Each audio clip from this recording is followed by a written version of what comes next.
சிவகங்கை மாவட்டத்தைச் சேர்ந்த சாஃப்ட்வேர் என்ஜினியரான பிரபு என்பவர் அமெரிக்காவைச் சேர்ந்த கரீனா ரேல் என்ற இளம்பெண்ணை காதல் திருமணம் செய்துள்ளார்.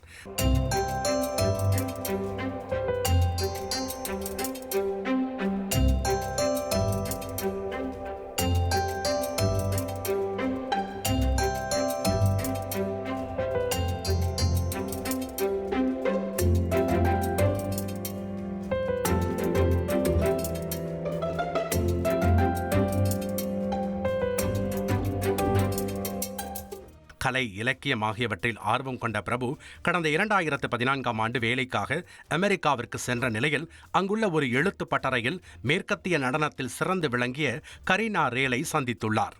ஆரம்பத்தில் நண்பர்களாக பழகிய இருவரும் தமிழ்நாட்டின் பரதநாட்டியம் உள்ளிட்டவை குறித்து ஆர்வமுடன் பேசி பழகி வந்த நிலையில் பின்னாளில் நட்பு காதலாக மலர்ந்தது.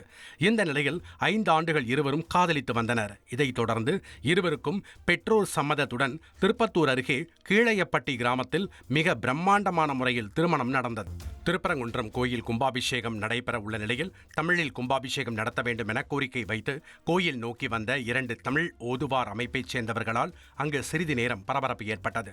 17 சித்தர் மடம் மற்றும் பீடத்தின் கீழ் இயங்கும் இந்து வேத மறுமலர்ச்சி இயக்கத்தினர் மற்றும் தமிழ் யாகசாலை நிர்வாகிகள் ஆகியோர் இணைந்து கடவுள் முருகனிடம் இந்த கோரிக்கையை வலியுறுத்துவதாக தெரிவித்தனர்.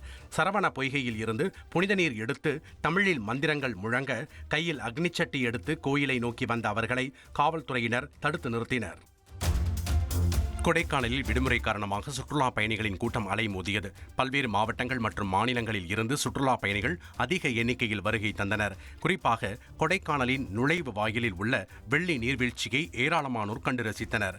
அதேபோன்று தூண் பாறை, பசுமை பள்ளத்தாக்கு, பைன் மரக்காடுகள், மோயர் சதுக்கம், குணா குகை ஆகிய பகுதிகளில் நிலவும் இதமான காலநிலையால் சுற்றுலா பயணிகள் மகிழ்ச்சி அடைந்தனர். மேலும் நட்சத்திர ஏரியில் படகு சவாரி செய்தும், ஏரி சாலையை சுற்றி சைக்கிள் சவாரி மற்றும் குதிரை சவாரி செய்தும் உற்சாகமடைந்தனர். சுற்றுலா பயணிகளின் வருகையால் வியாபாரிகள் மகிழ்ச்சி அடைந்தனர். Trend friend ஆக்கிக்கோங்க. தந்தி டிவியின் சப்ஸ்கிரைபர்ஸ் அண்ட் ஃபாலோவர்ஸ் குடும்பத்துல நீங்களும் இணையுங்க.